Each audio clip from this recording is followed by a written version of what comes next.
आज biological classification का जो सेकेंड टॉपिक है प्रोटिस्टा, उसको हम स्टार्ट करने जा रहे हैं। इसके पहले हम लोगों ने मोनेरा पढ़ लिया है। मोनेरा के बाद आता है बेटा दूसरा किंगडम प्रोटिस्टा। आज हम बात करने वाले हैं प्रोटिस्टा किंगडम के बारे में, है ना। किंगडम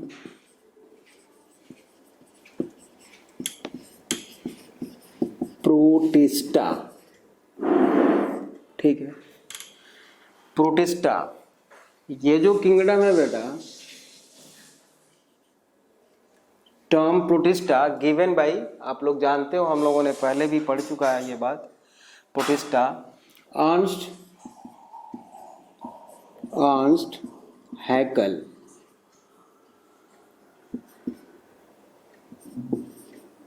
in 1866 में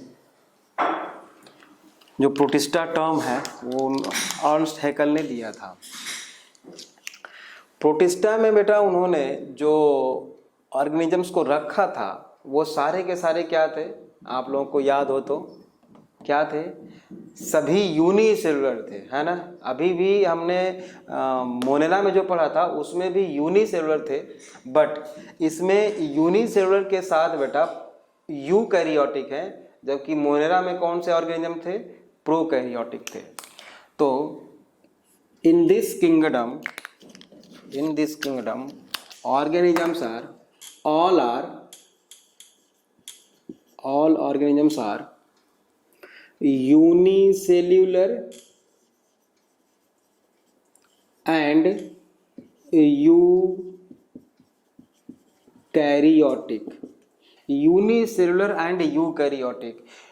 यूकैरियोटिक और प्रोकैरियोटिक में डिफरेंस देख लिया आप लोगों ने। अभी प्रोकैरियोटिक हम लोगों ने जस्ट मोनेरा में पढ़ाई है। यूकैरियोटिक में क्या पाए जाते हैं बेटा? Cellular organelles, membrane bound cell organelles पाए जाएंगे सारे, और न्यूक्लियस विद न्यूक्लियर मेम्ब्रेन होगा, है ना, यूकैरियोटिक में। तो अगर हम 5 किंगडम की बात करें, Monera, protista, fungi, Plantae and animalia, तो अब इसके आगे जितने भी हैं बेटा, जितने भी किंगडम्स हैं वो सारे के सारे क्या हैं? यूकैरियोटिक है। तो यूकैरियोटिक में, यूकैरियोटिक सेल में कौन कौन से किंगडम आ जाएंगे? Kingdom fungi, Plantae and animalia. वैसे तो प्रोटिस्टा भी आएगा यूकैरियोटिक में। तो ये जो 3 किंगडम है बेटा, फंगी, प्लांटी एंड एनिमेलिया, इसके पहले प्रोटिस्टा है और उसके पहले क्या है? मोनेरा है, हमने पढ़ा था, ठीक है। तो ये जो मोनेरा है बेटा, ये क्या होता है आप जानते हो? प्रोकैरियोटिक सेल इसमें होती है। अच्छा, अब यूकैरियोटिक और प्रोकैरियोटिक के बीच में जो किंगडम है बेटा वो कौन सा है? प्रोटिस्टा, है ना। इन दोनों के बीच में क्यों? इन दोनों के बीच में क्यों? क्योंकि ये भी यूकैरियोटिक और प्रोटिस्टा भी यूकैरियोटिक, दोनों यूकैरियोटिक हैं, बट इसमें मल्टी सेलुलर ऑर्गेनिजम्स हैं, है ना, मल्टी सेलुलर ऑर्गेनिजम्स हैं, और ये क्या है? यूनिसेलुलर है कंप्लीटली। इसलिए connecting link between monera and fungi, Plantae and animalia हम किसको बोलेंगे बेटा? किसको बोलेंगे?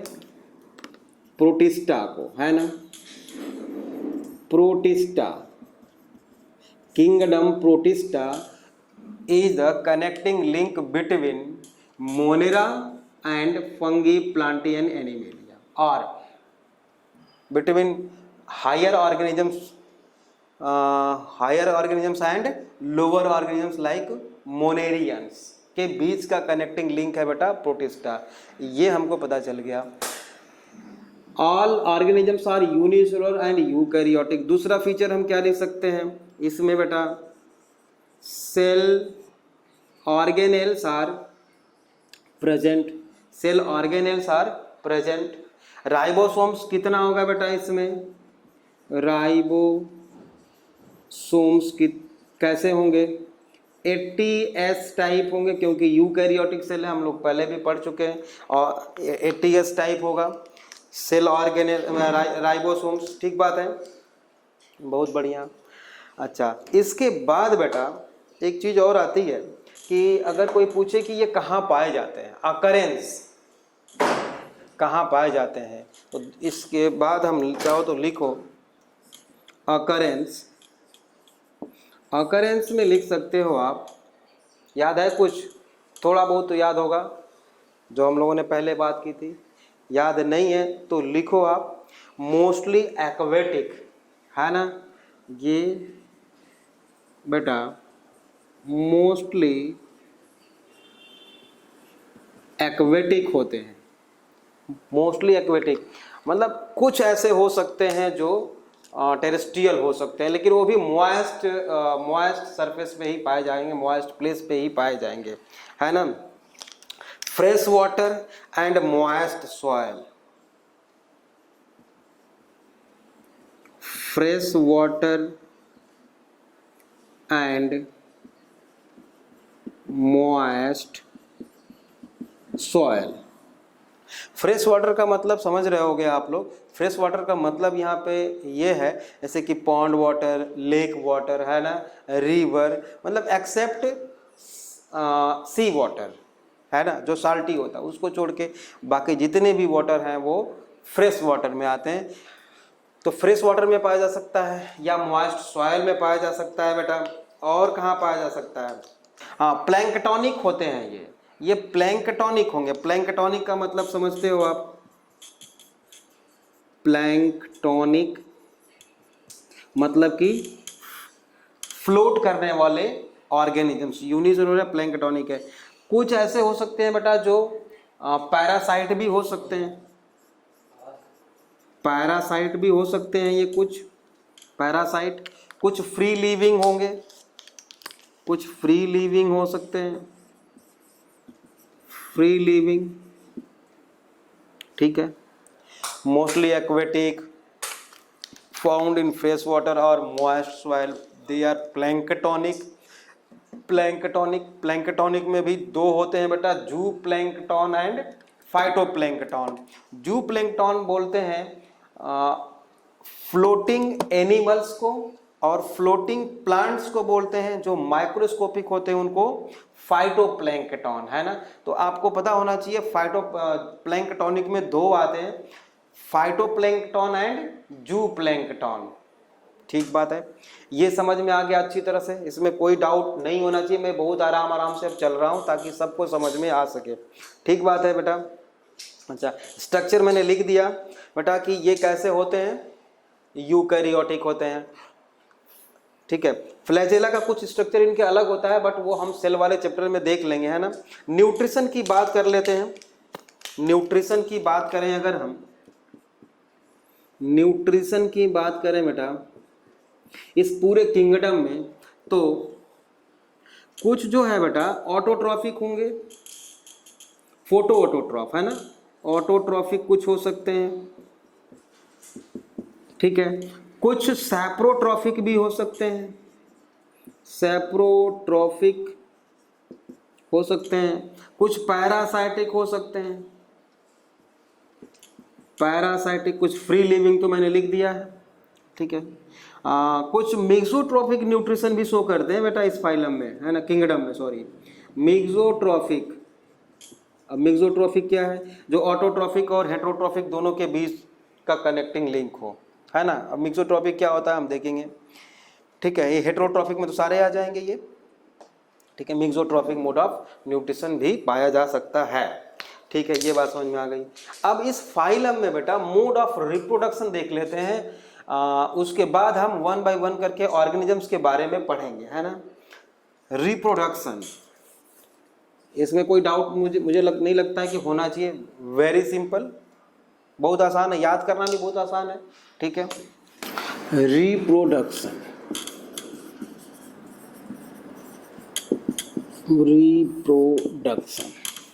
रिप्रोडक्शन बेटा आप जानते हो कि मेनली रिप्रोडक्शन दो तरह का होता है बेटा, सेक्सुअल और एसेक्सुअल, ठीक है। तो जैसे सब जगह होता है उसी तरह से इसमें भी है बेटा। रिप्रोडक्शन की दो टाइप इसमें भी, दोनों टाइप पाई जाती है,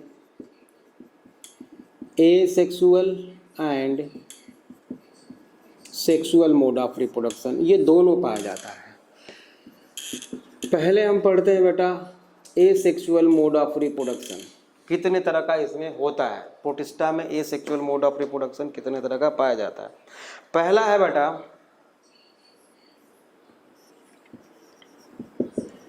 बाइनरी फिजन, मतलब एक सेल है डिवाइड करके दो में कन्वर्ट हो जाएगी थ्रू माइटोसिस, है ना, मतलब कैरियोकाइनेसिस फॉलोड बाय साइटोकाइनेसिस। मतलब कि एक ये सेल है बेटा, ये न्यूक्लियस है इसमें, ठीक है। तो पहले क्या होगा, न्यूक्लियस डिवाइड करेगा, ऐसे न्यूक्लियस डिवाइड कर गया, उसके बाद न्यूक्लियस के डिवीजन के बाद क्या हुआ बेटा, साइटोकाइनेसिस हो जाएगी, मतलब ये सेल यूं हो जाएगी ऐसा, ठीक है। उसके बाद ये दो सेल बन गए, तो cytokinesis karyokinesis followed by cytokinesis, इसको बाइनरी फिजन बोलते हैं। ये भी अगर किसी ऑर्गेनिज्म के अगर लॉन्गिट्यूडनली होता है तो लॉन्गिट्यूडनल बाइनरी फिजन बोलेंगे, अगर ट्रांसफर होता है तो ट्रांसवर्स बाइनरी फिजन बोलेंगे। ये सारा कुछ एक रिप्रोडक्शन की पूरी यूनिट पढ़ी है +2 में, वहाँ पे डिटेल हम इसका देखेंगे। अभी तो आप समझ लो कि binary fission just like a mitosis ही है, ठीक है, जिसमें कि यूनिसेलुलर ऑर्गेनिजम्स जब एक से डिवाइड होकर दो बनता है तो उसको हम मोड ऑफ रिप्रोडक्शन बोल रहे हैं, वो भी asexual mode of reproduction. Living world में भी थोड़ा सा हमने बात की थी इसके बारे में, है ना। तो इसका एग्जाम्पल हो जाएगा बेटा, इसका एग्जाम्पल हो जाएगा जैसे कि आपका अमीबा, युगलिना, पैरामीशियम, ये सब सारे एग्जाम्पल्स हो जाएंगे इसके। जैसे इसका एग्जाम्पल हम लिख रहे हैं आप यहाँ पे, अमीबा, पैरामीशियम, युगलिना, है ना, एक्सेट्रा। अब अमीबा में तो सिंपल बाइनरी फिजन होगा बेटा, लेकिन इस पैरामीशियम में क्या होगा, ट्रांसवर्स होता है, या इसमें ट्रांसवर्स बाइनरी फिजन होता है। वैसे याद करना चाहो तो याद कर लो, वैसे उसकी बहुत कोई ज़रूरत नहीं है। इसमें ट्रांसवर्स बाइनरी फिजन होता है, और युगलिना में लॉन्गिट्यूडिनल बाइनरी फिजन होता है। याद रख सको तो ठीक, नहीं तो कोई ज़रूरत नहीं है उसकी, ठीक है।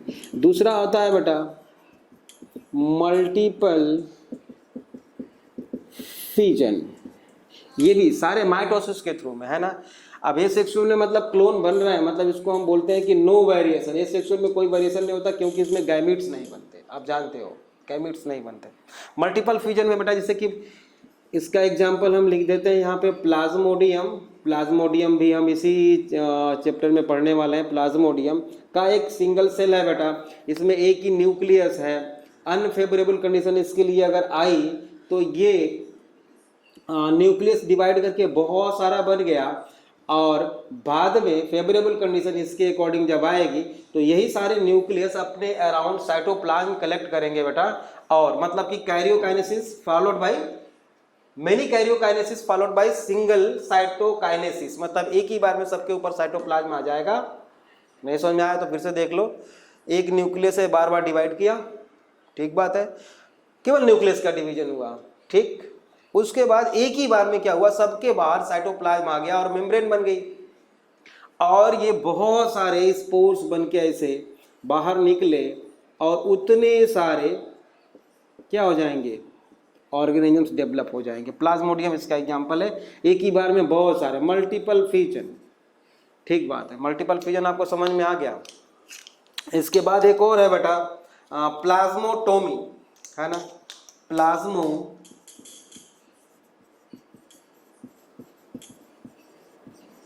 प्लाज्मोटोमी समझते हैं थोड़ा इसको, पहले होता क्या है प्लाज्मोटोमी। बेटा एक ऑर्गेनिज्म है ये, ठीक है, बहुत सारे ऐसे प्रोटिस्टियंस हैं, बहुत सारे नहीं, मतलब कुछ ऐसे हो सकते हैं, कुछ जिनकी बॉडी बेटा ऐसी है जिसमें कि मोर देन वन न्यूक्लियस हैं पहले से, मतलब ये पहले से मल्टी न्यूक्लिएट हैं, ध्यान दो, मल्टी न्यूक्लिएट हैं, बॉडी पहले से मल्टी न्यूक्लिएट है, इसमें मोर देन वन न्यूक्लियस पहले से है, ठीक बात है। अब क्या होगा बेटा, इसमें ऐसा हुआ cytokinesis without karyokinesis, cytokinesis without karyokinesis, यहां पे मैं लिख देता हूं साइटोकाइनेसिस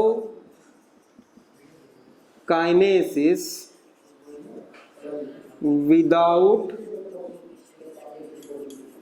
कैरियोकाइनेसिस, ठीक बात है। मतलब बेटा हुआ क्या है, इसमें multi nucleate, not a multi cellular, multi nucleate organism है बेटा, आप देख रहे हो। इसमें साइटोप्लाज्म है, मतलब ये जो मैंने बनाया है क्या है, ये न्यूक्लियस है, ये न्यूक्लियस है, और ये क्या है बेटा, साइटोप्लाज्म, ठीक बात है। अब इस न्यूक्लियस के अराउंड कैरियोकाइनेसिस, मतलब न्यूक्लियस का डिवीजन तो नहीं हुआ, कैरियोकाइनेसिस मतलब डिवीजन ऑफ न्यूक्लियस, वो नहीं हुआ। हुआ क्या है बेटा, केवल साइटोप्लाज्म इसके चारों तरफ आ गया और ऐसे मेम्ब्रेन बन गई, देख लो ऐसा, और फिर ये डिवाइड करके दो बन गए, ऐसा ये आ गया। मतलब इसमें भी क्या आ गया बेटा, न्यूक्लियस, कुछ न्यूक्लियस इसमें आ गया, 1 2 3 4 5 6 मैंने बनाया है, मान लो 3 इसमें आ गया और 3 इसमें आ गया, मतलब 3 3 नहीं, मैंने तो एग्जांपल के लिए आपको बस 3 3 बनाया है, वैसे कितने भी हो सकते हैं, है ना। 3 इसमें आ गया, 3 इसमें आ गया, तो बिना न्यूक्लियस के डिवीजन के बेटा केवल साइटोकाइनेसिस का डिवीजन हुआ है इसमें, इसलिए इसको बोलते हैं प्लाज्मा, प्लाज्मा साइटोप्लाज्मा, है ना, प्लाज्मोटोमी। तो मुझे लगता है आपको प्लाज्मोटोमी अच्छी तरह से समझ में आ गया। इसमें बिना कैरियोकाइनेसिस से केवल साइटोकाइनेसिस होती है और ऑर्गेनिजम्स डिवाइड करके एक से दो बन जाते हैं। इसका एग्जाम्पल है बेटा ओपैलिना, एग्जाम्पल इसका मैं लिखता हूं वहां पे, ओपैलिना, ठीक है ना, OPALINA, ओपैलिना। तो प्लाज्मोटोमी आपको, मुझे लगता है कि समझ में आपको आ गया। It occurs in only multinucleate protistan, plasmotomy, ठीक बात है, ठीक है। अब सेक्सुअल मोड ऑफ रिप्रोडक्शन में हम आते हैं। सेक्सुअल मोड ऑफ रिप्रोडक्शन में बेटा, सेक्सुअल मोड ऑफ रिप्रोडक्शन है ना, किंगडम प्रोटिस्टा में कैसे होता है। तो पहले तो बात तो ये है बेटा कि सेक्सुअल और एसेक्सुअल में डिफरेंस, कई बार इसको हम पढ़ने वाले हैं। यहाँ पे थोड़ा पहले से अभी आप लोग जानते हो, यहाँ पे थोड़ा सा मैं बता दूँ आपको कि in sexual mode of reproduction gametes are formed, gametes बनते हैं। ये गैमीट्स दो तरह के हो सकते हैं बेटा, हो सकते नहीं, होते हैं, मेल एंड फीमेल गैमीट, ठीक है। तो एक तो बात यह है कि गैमीट्स बनाए जाते हैं, सेक्सुअल रिप्रोडक्शन में बनते हैं, और ये गैमीट्स किस डिवीजन के थ्रू बनता है बेटा, मियोसिस के थ्रू बनता है ना, मियोसिस होती है और गैमीट्स बनते हैं, ठीक बात है। अब ये दोनों गैमीट्स जब फ्यूज हो जाते हैं बेटा, तो इनको हम बोलते हैं क्या, फर्टिलाइजेशन, फर्टिलाइजेशन। और फर्टिलाइजेशन का रिजल्ट क्या होता है बेटा, जाइगोट, डिप्लॉयड मैंने यहाँ पे लिख दिया। मतलब किसी सेल के अंदर बेटा अगर वन सेट ऑफ क्रोमोसोम हो तो उसको हम हैप्लॉयड बोलते हैं और उसको एन से रिप्रेजेंट करते हैं। जैसे फॉर एग्जांपल यहाँ पे बेसिक चीज मैं बता रहा हूँ आपको, है ना, ऐसा नहीं कि केवल मैं प्रोटिस्टा की बात कर रहा हूँ, ये तो जनरल मैं सेक्सुअल रिप्रोडक्शन की बात कर रहा हूँ कि क्या क्या होता है सेक्सुअल रिप्रोडक्शन में, ठीक है। जैसे फॉर एग्जाम्पल अगर हम ह्यूमन को ले लें, ह्यूमन को मैं इसलिए यहाँ पे ले रहा हूँ बेटा क्योंकि आपने 8th क्लास और 10th क्लास में दोनों में आपने ह्यूमन रिप्रोडक्शन पढ़ा हुआ है, तो काफ़ी जल्दी समझ में आ जाएगा, इसलिए मैंने ह्यूमन का एग्जाम्पल लिया। ह्यूमन में बेटा दो होते हैं, एक फीमेल और एक मेल बॉडी। अब मेल हो या फीमेल हो बेटा, इसके बॉडी से कहीं से भी हम सेल निकाल लें, इवन फिंगर का निकाल लें, है ना, फिंगर का निकाल लें, चिक का निकाल, लिप्स का, कहीं से भी अगर सेल हम निकाल लें, किसी भी बॉडी का कोई भी सेल, तो इसमें जो क्रोमोसोम होंगे बेटा वो 2 सेट में होंगे, है ना, 2 सेट में होंगे। आप जानते हो कितने होते हैं टोटल? 46 नंबर ऑफ क्रोमोसोम, और ये पेयर्ड होते हैं, पेयर्ड होते हैं, मतलब इनको हम 23 + 23 लिख सकते हैं। अच्छा, तो 46 क्रोमोसोम होते हैं बेटा, इस 46 को हम 23 + 23 लिख सकते हैं। तो इस 23 को हम n से रिप्रेजेंट करते हैं, n से, और इसको 2n से, देखो n + n 2n हुआ। इसको हम बोलते हैं बेटा डिप्लॉयड, इसको हम बोलते हैं डिप्लॉयड, और इसको क्या बोलते हैं? हैप्लॉयड। मतलब एक हैप्लॉयड और 2 हैप्लॉयड दोनों मिलके 2 हैप्लॉयड मतलब कि डिप्लॉयड, I मीन्स 2 डिप्लॉयड बनाते हैं। तो बेटा n यहां से आएगा मेल से गैमीट, और n फीमेल से, ये दोनों जब फर्टिलाइज्ड होंगे बेटा तो ये 2n जाइगोट बनाते हैं, और यही डेवलप करके माइटोसिस के थ्रू बेटा एडल्ट ऑर्गेनिज्म में कन्वर्ट होता है। अब ये जो गैमेट्स हैं n नंबर ऑफ क्रोमोसोम वाले, इसको बनाने के लिए फ्रॉम डिप्लॉयड सेल मियोसिस ही तो होगी। मतलब एक सेल है बेटा, इसमें मियोसिस होगी, मियोसिस होगी बेटा, और 1 से 4 सेल बनती है, और इन चारों में क्या होगा? हाफ नंबर ऑफ क्रोमोसोम, जितना पेरेंट में होगा उसका हाफ, यहाँ पे 2n है, n n n n, ठीक बात है, ऐसा ही होता है। तो माइटोसिस और मियोसिस की बात ही तो हो गई। मतलब सेक्सुअल रिप्रोडक्शन में गैमेट्स बनाए जाते हैं बेटा, और वो गैमेट्स बनते हैं किसके थ्रू? मियोसिस के थ्रू बनते हैं।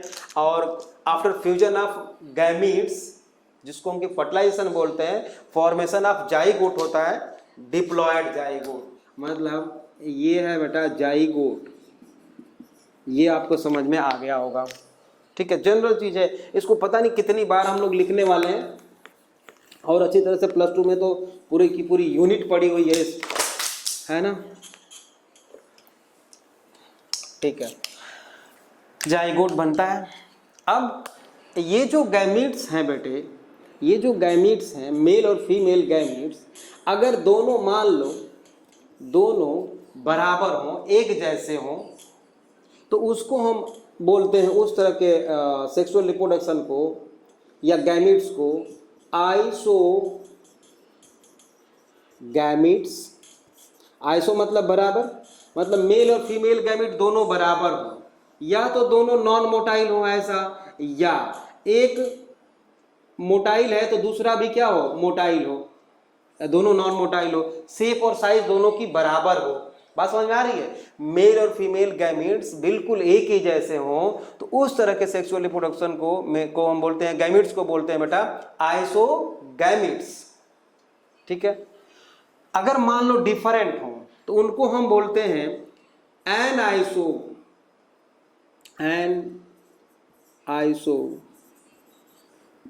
गैमीट्स या गैमी। प्रोसेस को गैमी बोलेंगे, गैमीट्स को गैमीट्स बोलेंगे, इसको भी हम गैमी ही लिख देते हैं, ठीक है। आइसोगैमी हो सकता है, एनाइसोगैमी हो सकता है, मतलब male and female gametes different shape and size. हाँ, एक मोटाइल एक नॉन मोटाइल हो सकता है। और तीसरा आता है बेटा ऊगैमी। ऊगैमी बेटा होता क्या है कि मेल गैमीट जो होगा बेटा वो स्मॉलर देन फीमेल गैमीट होगा, और क्या होगा? मोटाइल होगा। मोटाइल मतलब कि मूव करने वाला बेटा। देखो यहाँ पे मैंने एक इसका टेल बना दिया है, ठीक है, या फ्लैजेला भी हो सकता है, फ्लैजेला का उसी का मॉडिफिकेशन होता है ये। तो ये मेल गैमीट कैसा है? स्मॉलर है और मोटाइल है। फीमेल गैमीट बेटा यहाँ पे मैं ऐसा बना देता हूँ, ये है फीमेल गैमीट। ये क्या है? नॉन मोटाइल है, स्टेबल है और लार्जर देन मेल गैमीट। तो अगर ऐसा कंडीशन हो तो उसको हम बोलते हैं बेटा ऊगैमी। तो प्रोटिस्टियंस में बेटा अब आगे हम इसका इस वर्ड का यूज करते रहेंगे, आप समझते रहना। आइसोगैमी किसको बोलते हैं, एनाइसोगैमी किसको बोलते हैं, ऊगैमी किसको बोलते हैं, ठीक है ना। अब ये आपको दोनों एक ही जैसा दिखेगा कि सर इसमें भी तो आपने बताया कि डिफरेंट शेप एंड साइज, तो इसमें भी तो डिफरेंट शेप एंड साइज है ना। लेकिन बेटा एनाइसोगैमी और ऊगैमी में मेन डिफरेंस ये है कि fertilization must be taken within the reproductive tract of the female. ठीक बात है। अब ये और अच्छी तरह से हमको आगे समझ में आएगा। और दूसरी बात शर्त यह है कि strictly male gamete motile and female gamete non motile, male gamete smaller than female gamete, ये है ऊगैमी की पहचान। इसमें तो कुछ भी हो सकता है एनाइसोगैमी में। ये बात समझ में, मुझे लगता है कि आपको समझ में अच्छी तरह से आ गई बेटा सेक्सुअल रिप्रोडक्शन और एसेक्सुअल रिप्रोडक्शन में डिफरेंस, ठीक है। अच्छा, अब एक चीज और है जो मैं बताना भूल गया। कुछ प्रोटिस्टियंस ऐसे होते हैं बेटा जिसमें कि रिप्रोडक्शन थ्रू स्पोर फॉर्मेशन होती है, मतलब उसमें स्पोर्स बनते हैं और वो माइटोसिस के थ्रू बनते हैं, तो उसको हम एसेक्सुअल मोड ऑफ रिप्रोडक्शन में, सेक्सुअल में नहीं, एसेक्सुअल मोड ऑफ रिप्रोडक्शन में कंसीडर करेंगे उसको, है ना। स्पोर फॉर्मेशन जैसे स्लाइम माउल्ड्स में होता है उसको, चलो हम अभी स्लाइम माउल्ड आएगा तो उसी में हम लोग बात कर लेंगे। अब स्टार्ट फिर से अब करते हैं। ये तो जनरल फीचर की बात हो गई प्रोटिस्टा, है ना। प्रोटिस्टा के और फीचर्स हमने हैबिटेट देख लिया प्रोटिस्टा का, है ना। प्रोटिस्टा कनेक्टिंग लिंक बिटवीन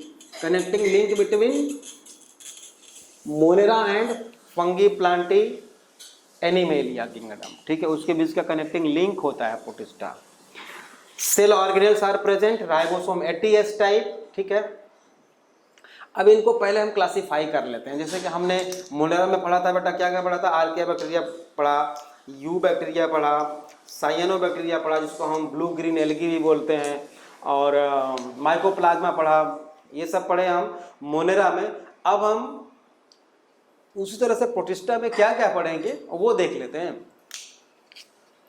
तो बेटा protista, kingdom protista can divided into 3 groups on the basis of nutrition। याद रखना है on the basis of nutrition। Nutrition के बेसिस पे बेटा पहला आ जाएगा ऑटोट्रॉफ लिख सकते हैं, ऑटोट्रॉफिक मोड ऑफ न्यूट्रिशन पाया जा सकता है। मे बी कुछ ऐसे होते हैं जो डेड एंड डिकेइंग मैटर पे डिपेंड होते हैं, मतलब some protistans are feeds on dead and decaying matter, उसको हम रखते हैं बेटा सैप्रोट्रॉफिक मोड ऑफ न्यूट्रिशन। और कुछ जो होते हैं बेटा हेटेरो में पैरासाइटिक या फ्री लिविंग, पैरासाइटिक ऑब्लिक में यहाँ पे फ्री लिविंग लिख सकता हूँ, लेकिन होंगे ये हेटेरो, है ना, होंगे हेटेरो, ऑटो तो नहीं होंगे। अब ऑटोट्रॉफिक मोड ऑफ न्यूट्रिशन में भी 3 ग्रुप है बेटा। ऑटोट्रॉफिक मोड ऑफ न्यूट्रिशन में भी 3 ग्रुप है। क्राइसोफाइट्स, इसमें भी 3 ग्रुप है। क्राइसोफाइट्स, दूसरा है बेटा dinoflagellates, and third one is euglenoids. ये 3 ग्रुप है ऑटोट्रॉफिक में।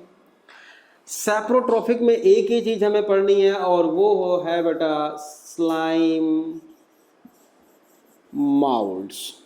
और पैरासाइटिक में है बेटा प्रोटोजोवंस, है ना, या प्रोटोजोवंस। ये 3 पढ़ना है हमें। ऑटोट्रॉफिक में 3 पढ़ना है, क्राइसोफाइट्स, डायनोफ्लैजेलेट्स, यूग्लिनॉइड्स। सैप्रोट्रॉफिक में पढ़ना है स्लाइम माउल्ड। सैप्रोट्रॉफिक आप जानते हो, those organisms which feeds on dead and decaying matter are called saprotrophs, and mode of nutrition is called saprotrophic mode of nutrition। Parasitic आप जानते हो, और फ्री लिविंग, इसमें आता है बेटा सारा का सारा प्रोटोजोअन्स। तो अब हम स्टार्ट करते हैं बेटा यहाँ से क्राइसोफाइट्स। अच्छा रहेगा, 1 बाय 1 करके हमें सारे पढ़ने हैं। Chrysophytes, chrysophytes. अब क्राइसोफाइट्स में बेटा भी दो है ना, क्राइसोफाइट्स में भी दो है, डाईएटम्स एंड डेस्माइड्स, डाईएटम्स एंड डेस्माइड्स, डाईएटम्स एंड डेस्माइड्स। डेस्माइड्स बेटा, डेस्माइड्स को ही हम गोल्डन एल्गी भी बोलते हैं, डेस्माइड्स को हम गोल्डन एल्गी भी बोलते हैं, गोल्डन एल्गी क्यों बोलते हैं वो भी देखने वाले हैं इसी चैप्टर में। अब हम शुरू कर रहे हैं बेटा डाई एटम्स। कंफ्यूज मत होना, प्रोटिस्टा को हमने 3 ग्रुप में डिवाइड किया था, कौन कौन सा, ऑटोट्रॉफिक, सेप्रोट्रॉफिक और पैरासाइटिक। ठीक है, ऑटोट्रॉफिक में 3 हमने लिखा था नाम, क्राइसोफाइट्स, क्राइसोफाइट्स और यूग्लिनॉइड और डायनोफ्लैजिलेट्स, ये 3 लिखा था। अब उन तीनों में पहला हमने शुरू किया है क्राइसोफाइट्स। अब क्राइसोफाइट्स में 2 तरह के ऑर्गेनिजम्स मिलने हमने पढ़ना है इसमें, डाईएटम्स एंड गोल्डन एल्गी। डाईएटम्स के बारे में अब हम शुरू करेंगे। तो इसका फीचर पहला हमें लिखना पड़ेगा बेटा, all are moist, all are aquatic and moist terrestrial. ये लिखो आप, all are aquatic and moist terrestrial, all are aquatic and moist terrestrial। दूसरी बात है बेटा कि ये फोटोसिंथेसिस करते हैं और इतना ज़्यादा करते हैं कि इनको हम डाई एटम्स को बोलते हैं बेटा चीफ प्रोड्यूसर्स ऑफ ओशियंस। आप लिखो, सेकेंड पॉइंट लिखो, मैं बोल रहा हूं, सेकेंड पॉइंट लिखिए, they are chief producers in the oceans, they are chief producers in the ocean. ठीक है, नेक्स्ट पॉइंट लिखेंगे, they are planktonic, they are planktonic और bottom dwellers, bottom dwellers, bottom dwellers. Next point, microscopic unicellular, microscopic, they are microscopic unicellular and have different shapes, shapes, different shapes like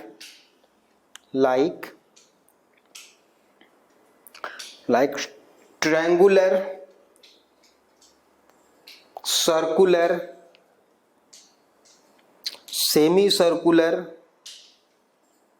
triangular, circular, semi circular, spindle shaped. Spindle shaped आप जानते हो, spindle shaped किसको बोलते हैं बेटा, कहीं भी हमने कई जगह हमने पढ़ना है, स्पिंडल नाम कई बार आएगा। स्पिंडल उसको बोलते हैं बेटा कि कॉर्नर्स के तरफ से थिकनेस या डायमीटर थोड़ा कम हो, ठीक है, और मिडिल में ज़्यादा हो, मतलब ऐसा मिडिल में डायमीटर ज़्यादा हो, कॉर्नर्स पे कम हो, रिड्यूस होता चला जाए, है ना, ऐसा उसको हम बोलते हैं स्पिंडल शेप्ड। तो स्पिंडल शेप्ड, स्पिंडल शेप्ड और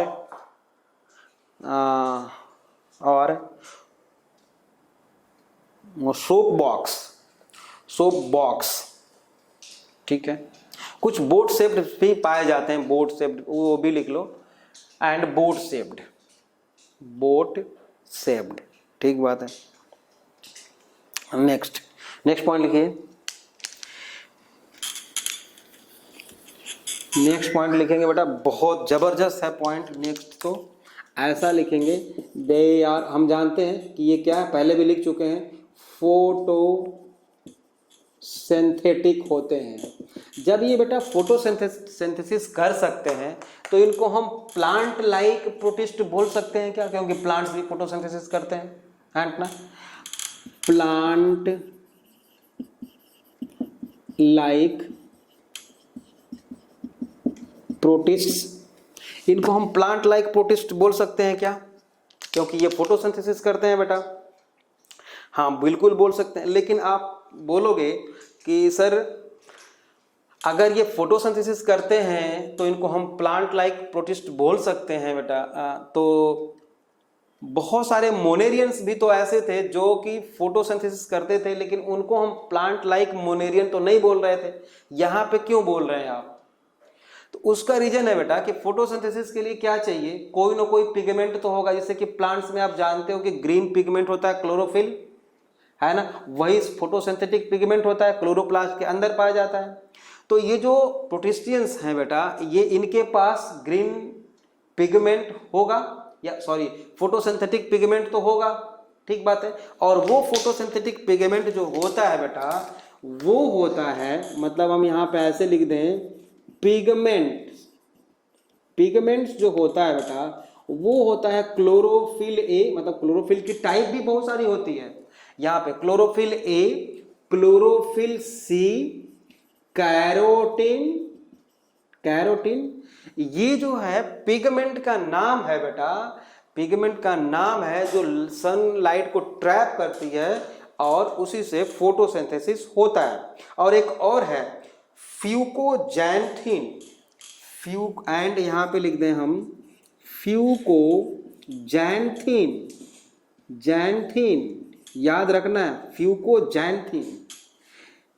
ये सारे के सारे बेटा प्लांट्स में पाए जाते हैं और डाई एटम्स में भी पाए जाते हैं, इसलिए इनको हम प्लांट लाइक प्रोटिस्टियन बोलते हैं, क्राइसोफाइट्स को। ठीक बात है, क्यों बोलते हैं फिर से बता देता हूं। देखो बेटा, बैक्टीरिया भी फोटोसिंथेसिस करता है, लेकिन उसको प्लांट लाइक बैक्टीरिया हम नहीं बोल सकते। क्यों? उसमें जो फोटोसिंथेटिक पिगमेंट होता है, अगर आपको याद होगा तो bacterioviridin, bacteriochlorophyll, bacteriopheophytin, अगर याद हो तो, ठीक है, होता है। लेकिन ये क्लोरोफिल ए जो है ये प्लांट्स में पाया जाता है बेटा, हायर प्लांट्स में भी पाया जाता है। तो इसीलिए हम इन क्राइसोफाइट्स या डाई एटम्स को प्लांट लाइक प्रोटिस्ट बोल सकते हैं। कई बार मैंने यहाँ पे बोला, क्योंकि ये बेटा नीट के लिए बहुत ज़्यादा इंपॉर्टेंट है। हर एक चीज को हमें समझते हुए चलना है अच्छी तरह से। Chlorophyll A, chlorophyll C and carotene and fucoxanthin photosynthetic pigments पाए जाते हैं, ठीक बात है। अच्छा, रिजर्व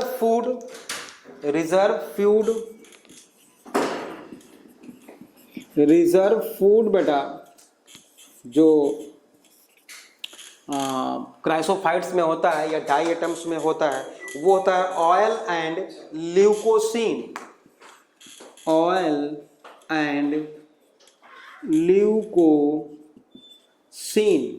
ये reserve food of diatoms, याद रखना है, ऑयल एंड ल्यूकोसीन, है ना।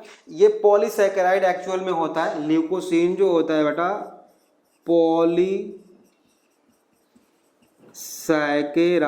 पॉलीसैकेराइड्स के बारे में डिटेल हम बायोमोलिक्यूल्स में पढ़ेंगे, अभी के लिए तो बस याद कर लो, है ना। ल्यूकोसिन जो कि क्या होता है, पॉलीसैकेराइड होता है। अच्छा, नेक्स्ट पॉइंट लिखे, एग्जाम्पल लिख लेते हैं आप कुछ, है ना। एग्जाम्पल लिख लेते हैं। नेविक्यूला, एग्जाम्पल में बोल रहा हूं, नेविक्यूला, NAVICULLA, नेविक्यूला, सिम्बेला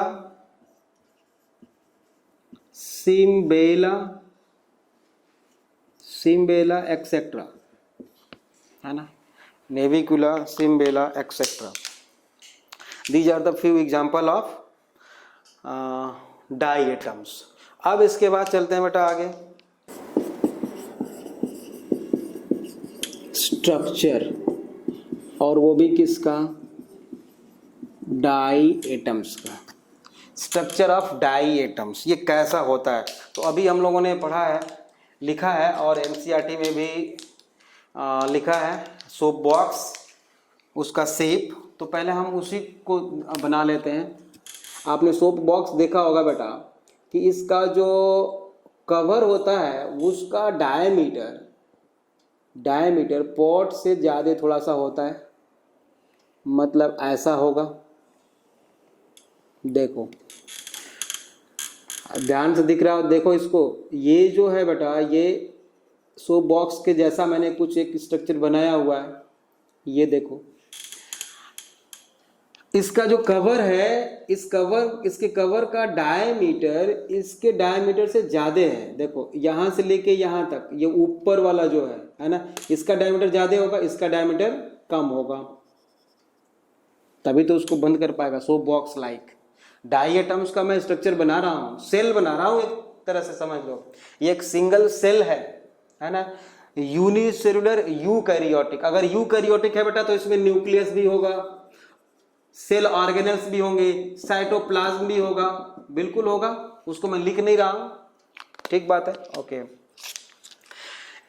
इसका लेबलिंग कर लेते हैं। ये जो ऊपर वाला पोर्शन देख रहे हो बेटा, जो कवर जैसा दिख रहा है आपको, इसको बोलते हैं बेटा एपिथीका। क्या बोलते हैं? एपिथीका। और जो नीचे वाला है पॉट, इसको बोलते हैं बेटा हम हाइपोथीका। और दोनों को जो जोड़ रहा है बेटा यहाँ पे, इसको बोलते हैं हम गर्डिल, है ना, गर्डिल। एपिथीका और हाइपोथीका में बेटा ये सेल वॉल है, एक्चुअल में क्या है, ये सेल वॉल है। और ये जो सेल वॉल है बेटा, ध्यान रखना। और यहाँ पे सेल वॉल आपको पता है किसका बना होगा? सेलुलोज का बना होगा ना। Epitheca and hypotheca is a cell wall made by cellulose. और कुछ पेक्टिन भी पाया जाता है बेटा, देखो प्लांट में भी ये सब पाया जाता है, प्लांट लाइक है ये, है ना। Cell wall made by cellulose and pectin, ठीक है। हाइपोथीका, एपिथीका, गर्डिल, ठीक है। अब बेटा ये कहाँ पाया जाता है? सी वाटर में पाया जाता है, ठीक बात है, सी वाटर में पाया जाता है। तो कॉन्टिन्यूअस इसके सेल वॉल के सरफेस पे बेटा सिलिका डिपॉजिट होती रहती है ना। ये वाटर में है ऐसा, ये जो है चारों तरफ इसके, मतलब हम इसको ऐसे लिख देते हैं, डिपोजिशन ऑफ सिलिका डिपॉजिट हो रही है इसके चारों तरफ, है ना। तो अगर ऐसा होता रहा बेटा कि इसके सेल वॉल पे सिलिका डिपॉजिट होती रही, तो ये तो इम्परमिएबल बना देगा, सिलिका इस सेल वॉल को इम्परमिएबल बना देगा। और जैसे ही इम्परमिएबल हो जाएगी वॉल, तो इसकी डेथ हो जाएगी, क्योंकि एक्सटर्नल एटमॉस्फेयर से जब डिस्कनेक्ट हो जाएगा ये, तो न्यूट्रिएंट्स ले ही नहीं सकता, नहीं ले पाएगा, तो क्या हो जाएगा फिर ये, इसकी डेथ हो जाएगी, है ना। तो डिपोजिशन ऑफ सेल वॉल क्या किया बेटा? मेक वॉल इम्परमिएबल, है ना, इम्परमिएबल ऑफ सेल वॉल। मतलब deposition of silica make impermeable of cell wall, है ना, इम्परमिएबल ऑफ सेल वॉल। और अगर ऐसा हुआ तो उसके सेल वॉल को हम सिलिकेशियस सेल वॉल बोलेंगे, बिल्कुल बोलेंगे। तो यहाँ पे मैं लिख दूँ कि ये impermeable cell wall form siliceous cell wall. कुछ नहीं बताया मैंने अभी, बहुत आसान है, देख लो। सिलिका डिपॉजिट हुई, सेल वॉल को इसने इम्परमिएबल बना दिया और उसने फॉर्म कर दिया क्या? सिलिकेशियस सेल वॉल, सिलिकेशियस सेल वॉल, ठीक है। अब इस सिलिकेशियस सेल वॉल को हम बोलते हैं बेटा फ्रस्ट्यूल,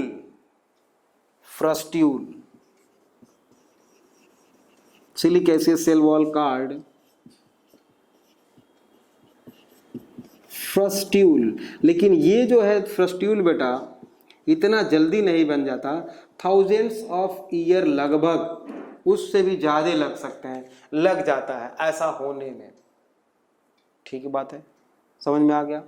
बहुत आसान है। अच्छा, ये जो सिलिकेशियस सेल वॉल है जिसको हम फ्रस्ट्यूल बोल रहे हैं बेटा, ये ऐसे ऐसे डाई एटम्स बहुत सारे अगर होंगे तो उनकी अगर डेथ हो गई और सेल का डिपॉजिट हुआ, मतलब यहाँ पे हम लिख दें कि उनकी इस तरह से डेथ हो जाएगी, और डेथ होने के बाद बेटा पूरा का पूरा वो जो एक लेयर जैसा हमें दिखेगा उसको हम बोलते हैं, क्योंकि डाई एटम्स का है तो इसको हम बोलते हैं बेटा डाई एटमेसियस अर्थ या सी बेड, है ना। डेथ होने के बाद उस सी बेड बना लेगा, और उस सी बेड को एक लेयर जैसा जो बन जाएगा उसको हम बोलते हैं डाई एटमेसियस अर्थ। डाई एटमेसियस अर्थ, या एक नाम और है डाई एटमाइटाइट। ठीक है ना, ये दोनों नाम है, डाई एटमेसियस अर्थ या डाई एटमाइटाइट। ठीक है ना। अच्छा, इसका हम क्या करते हैं बेटा, ह्यूमन बहुत चालाक है, हर जगह से अपने मतलब की चीज़ों को निकाल लेते हैं, है ना। तो इस डाई एटमेसियस अर्थ का यूज़ हम वहाँ से निकाल लेते हैं और करते हैं, लिखो आप, यूज्ड इन डाई एटमेसियस अर्थ का यूज कहाँ कहाँ करते हैं, लिखो, यूज्ड इन पॉलिशिंग, पॉलिश बनाने के लिए, है ना, पॉलिशिंग, फिल्ट्रेशन, ऑयल बनाने में, बहुत सारे ऑयल बनते हैं इससे, oil syrup, and also used as insulator, ठीक है, के फॉर्म में इसका हम यूज करते हैं। अच्छा, एक और स्टेटमेंट अलग से हम लिखेंगे, इसमें एक स्टार लगा के मैं लिखता हूं यहाँ पे, डाई एटम्स आर डिप्लॉयड। क्यों? क्योंकि बेटा डाई मीन्स टू और एटम मीन्स, समझ रहे हो आप, तो है तो ये लिविंग, नॉन लिविंग नहीं है, लेकिन ये दो तरह के पार्ट से मिलके बना है, इसलिए इसको हम डाई एटम्स बोलते हैं। और ये हमेशा कैसे होते हैं, डिप्लॉयड होते हैं, डिप्लॉयड, है ना।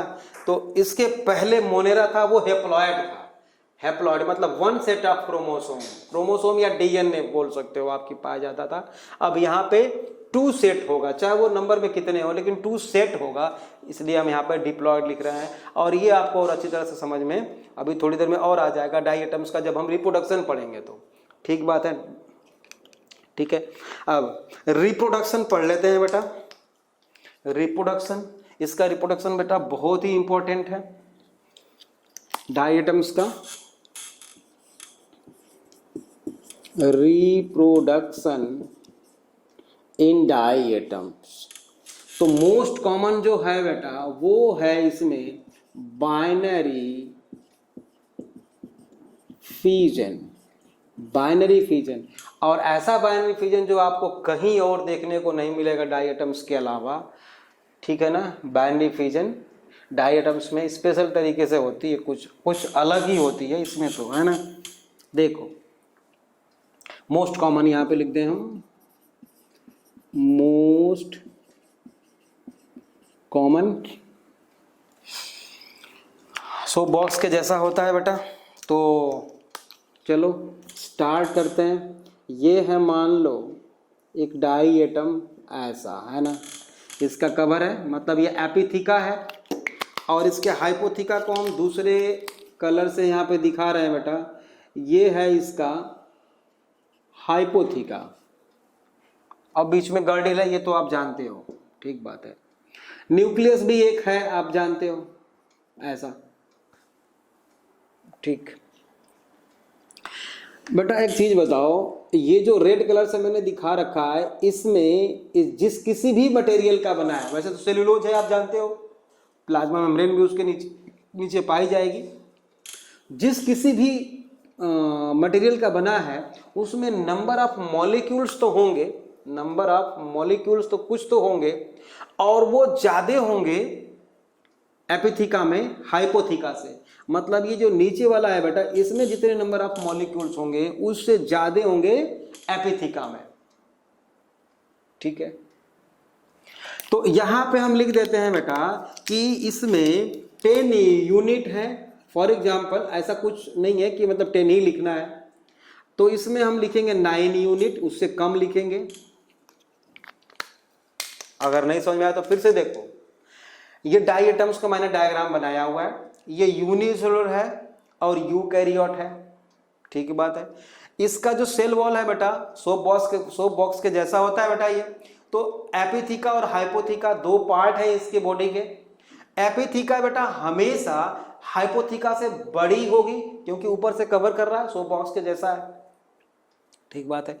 तो नंबर ऑफ मॉलिक्यूल्स जितने एपिथीका में होंगे उससे कम ही तो हाइपोथीका में होंगे, इसीलिए मैंने यहाँ पे 10 यूनिट्स लिख दिया आपको समझाने के लिए, और यहाँ पे 9 यूनिट्स मतलब 10 से थोड़ा सा कम, ठीक बात है, ओके। अब इसमें होने जा रहा है बेटा बाइनरी फिजन, ठीक है, ये डिवाइड करके 1 से 2 या मोर देन 2 बनाएगी, ठीक बात है।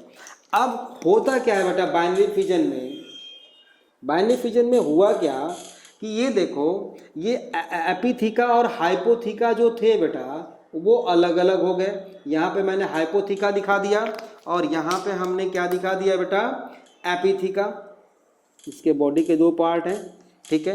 ये 10 यूनिट था और ये कितना था बच्चे 9 यूनिट था। ये ऐसा एक्चुअल में अलग अलग नहीं होते, ये अलग अलग होके रिप्रोडक्शन नहीं हो रहा है, यहीं पे हो रहा है, मतलब यहीं पे हल्का सा अलग हुआ और बनने लगा। हम आपको समझाने के लिए अलग अलग दिखा रखे हैं, ठीक बात है। अच्छा अब ये 10 यूनिट हुआ, तो 10 यूनिट के नीचे जो आएगी बेटा हाइपोथीका वो तो आएगी 9 यूनिट की, ऐसा ये 9 यूनिट की, और यहाँ पे न्यूक्लियस तो है ही है। तो अब ये पहले जैसा बन गया, और इसमें ये अगर ये 9 यूनिट है बेटा तो जो नेक्स्ट इसके नीचे आएगा इसमें क्या आएगा, इससे कम ही आएगा। हम यहाँ पे 8 यूनिट लिख देते हैं और यहाँ पे न्यूक्लियस एक बना देते हैं। तो देखो हो रहा है रिप्रोडक्शन, एक डाई एटम से 2 डाई एटम्स बन गए, एक डाई एटम से 2 डाई एटम्स बन गए, ठीक है। तो ये तो अपने पेरेंट के जैसा ही है, देखो बाइनरी फिजन हो रहा है, सिंपल माइटोसिस के थ्रू हो रहा है बेटे। यहाँ पे लिखना है ये जो बाइनरी फिजन है बेटा ये कैसे हो रही है, माइटोसिस सेल डिवीजन के थ्रू हो रही है, माइटोसिस सेल डिवीजन के थ्रू हो रही है। ये 2 हो गया। अब गड़बड़ ये हो गया बेटा कि इसमें ये जो बना ये थोड़ा सा छोटा बन गया है ना, छोटा है, लेकिन देखते हैं आगे क्या होता है। अब इसमें फर्दर होगा तो आप समझ रहे हो क्या होने वाला है, और इसमें जो फर्दर होगा डिवीजन तो क्या होने वाला है। देखो यहाँ पर मैं 9 यूनिट को दिखा दे रहा हूँ, ये 9 यूनिट अलग हुआ, ये हुआ बेटा 9 यूनिट अलग हो गया, ठीक है, और ये हो गया 10 यूनिट अलग, सॉरी 8 यूनिट अलग हो गया, यहाँ पे 8 यूनिट अलग हो गया। अब ये जो 9 यूनिट है बेटा इसके नीचे एक हाइपोथीका आई और वो आई 8 यूनिट की, और यहाँ पे न्यूक्लियस तो था ही, ये भी पहले जैसा बन गया, ठीक बात है। ये भी माइटोसिस के थ्रू हो रहा है, सारे माइटोसिस हो रहे हैं, माइटोसिस हो रही है। अब ये जो 8 यूनिट है बेटा इसमें यहाँ पे क्या आ गया 7 यूनिट, क्योंकि ये हाइपोथीका कहलाएगी और इसमें न्यूक्लियस है, बिल्कुल हो गया। तो चल रहा है, नंबर ऑफ ऑफ स्प्रिंग्स बढ़ रहे हैं, ठीक बात है, बढ़ रहे हैं, बहुत बढ़िया। अब ये देखो ऐसे ही अगर चलता रहा तो इधर से जो ये बनेगा बेटा इसका तो क्या हो जाएगा, खात्मा हो जाएगा, तो खत्म ही हो जाएगा ऐसे चलता रहा तो। क्यों, एक एक यूनिट अगर कम होती रही, मतलब number of molecules in hypotheca and epitheca अगर रिड्यूस होता रहा तो फिर क्या होगा, ये तो एक दिन आएगा ऐसा समय कि खत्म ही हो जाएगा, है ना। तो नॉर्मल साइज को रिस्टोर करने के लिए बेटा अब ये सेक्सुअल रिप्रोडक्शन करेगा, मतलब ए sexual reproduction through binary fusion यहां तक कंप्लीट। ठीक है, अब अपने नॉर्मल साइज तो ये है नहीं, ये नॉर्मल साइज तो है नहीं बेटा, ठीक है ना। तो यहां पे हम लिखें normal size restored by sexual reproduction। अब देखो normal size restored by sexual reproduction, कैसे नॉर्मल साइज को रिस्टोर करता है, मैं यहाँ पे दिखाऊं क्या, ये उसको मैं इधर ला देता हूँ बेटा। ये है बेटा मान लो 8 यूनिट, अब जो भी कुछ था, अब यूनिट का कोई मतलब रह नहीं गया है ना, 1 यूनिट था और ये था हमारा 7 यूनिट और ये रहा न्यूक्लियस बेटा। ठीक है, ये नॉर्मल साइज तो है नहीं, 10 और 9 यूनिट के जैसा तो है नहीं। ठीक है, होगा क्या बेटा इसमें सेक्सुअल रिप्रोडक्शन मैंने लिखा, इट मीन्स इसमें गैमीट्स बनने वाले हैं, किसके थ्रू, माइटोसिस के थ्रू बेटा। और माइटोसिस में कितने बनते हैं, 1 से 4 सेल बनते हैं, ये आप जानते हो, 1 से 4 सेल बनते हैं और वेरिएशन होते हैं उसमें। तो इसमें क्या हुआ बेटा, ऐसे इधर से दिखा देता हूं, इसमें क्या हुआ कि ये रहा 8 यूनिट और ये रहा हाइपोथीका जो 7 यूनिट की है, और इसमें हो जाएगी बेटा मियोसिस, यहाँ पे मैं लिखूं मियोसिस। ठीक है, मियोसिस हो रही है और ये जो न्यूक्लियस है बेटा 1 से 4 बन गया, मियोसिस हो गई 1 से 4 बन गया। ठीक है, याद रखना ये मोटाइल गैमीट्स होते हैं, दोनों मोटाइल गैमीट्स होते हैं, आइसोगैमीट्स। आइसोगैमीट्स मतलब कि एक ही जैसे गैमीट्स होते हैं, है ना, आइसोगैमी दोनों मोटाइल या दोनों नॉन मोटाइल। चलो ठीक है, ये 4 गैमीट्स बन गए, फिर क्या होगा बेटा, ये चारों के चारों गैमीट्स है ना, ये गैमीट्स मैं लिख दूं, गैमीट्स हैं ये सारे। ठीक है, अब क्या होगा कि ये फ्यूज होके बेटा जाइगोट बना लिए, है ना, ऐसा।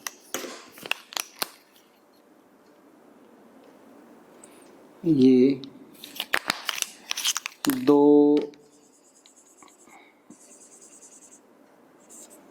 दोनों जाइगोट बना लिए। तो ये इस प्रोसेस को क्या बोलेंगे बेटा, फर्टिलाइजेशन, इसको बोलेंगे फर्टिलाइजेशन, है ना।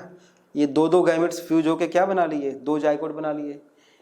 ठीक है, अब क्या, अब ये जो जाइगोट हैं बेटा, ये जो जाइगोट हैं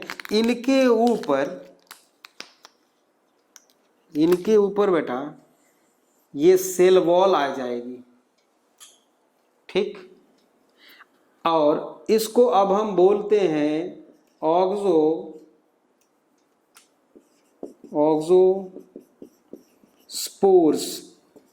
बेटा इसको मैं बंद भी कर रहा हूं और स्टार भी लगा रहा हूं क्योंकि बहुत ही इंपॉर्टेंट है ऑक्सोस्पोर्स। ये जो है सेक्सुअल स्पोर्स होते हैं, यहां पे मैं लिख देता हूं, कंफ्यूज मत होना कभी, सेक्सुअल स्पोर्स होते हैं ये, sexual spores.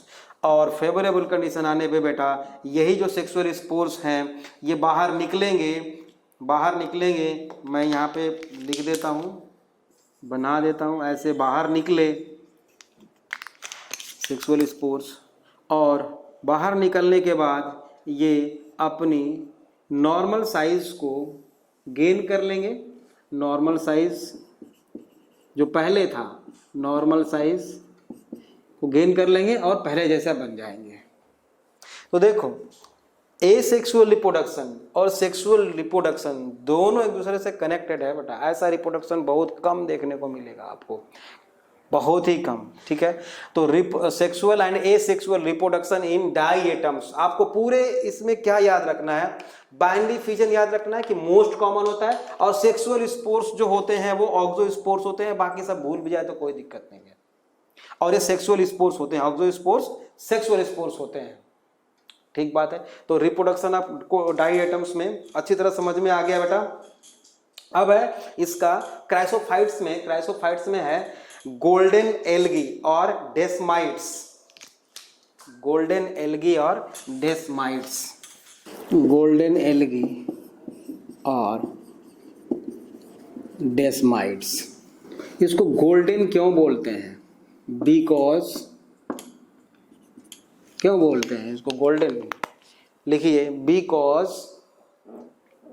a loop of brown color pigment, a loop of brown color pigment fucoxanthin, a loop of brown color pigment fucoxanthin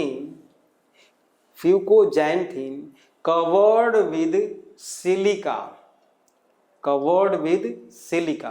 so called brown algae or desmites, ठीक बात है।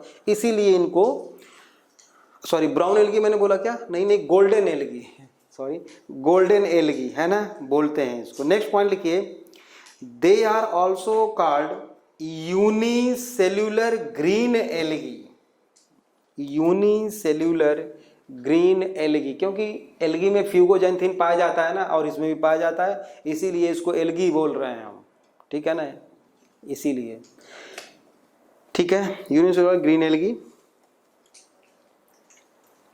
Next point लिखिए, sexual reproduction by conjugation in golden algae, sexual reproduction occur through conjugation, sexual reproduction occurs through conjugation. Next point, usually fresh water organisms, usually fresh water organisms, ठीक है, they are indicators of polluted waters, polluted water, ठीक है। तो यहाँ पे मेरा बेटा क्या क्राइसोफाइट्स कंप्लीट होता है, इसमें बहुत ज़्यादा नहीं है डेस्माइट्स में, यहाँ पे हमारा क्राइसोफाइट्स कंप्लीट होता है। अब हम पढ़ेंगे डायनोफ्लैजेलेट्स, है ना, नेक्स्ट क्लास में देखेंगे डायनोफ्लैजेलेट्स।